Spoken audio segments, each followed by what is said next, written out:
কেমন হবে জানাজা, আর কে আমাকে কাফন পরাবে, কোথায় হবে আমার রওজা। আর আমার নবী বলে, আমার গোসলে হযরত আলীর সাথে থাকবে 3 সাহাবী, আমার জানাজার কোনো ইমাম হবে না বলে গেলেন নবী।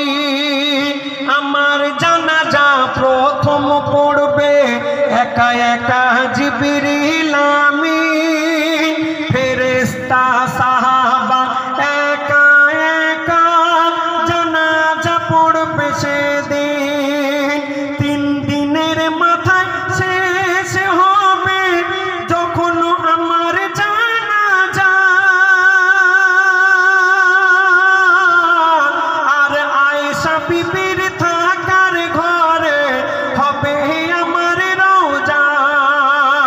তখন ওই দিল আল্লাহ বন্ধু ফুরাবে না তোমার হায়াত, ওই রওজার ভিতর তুমি জিন্দা রবে, ওই রওজার ভিতর তুমি জিন্দা রবে, তোমার রওজা হবে রিয়াজুল জান্নাত।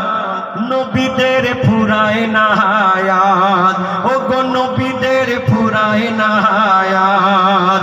আমার মুহাম্মদ রে, আমার মুহাম্মদ, নবী মুহাম্মদ রে, নবী মুহাম্মদ, ওই আদম থেকে পাবো আমি আমার মুহাম্মদ।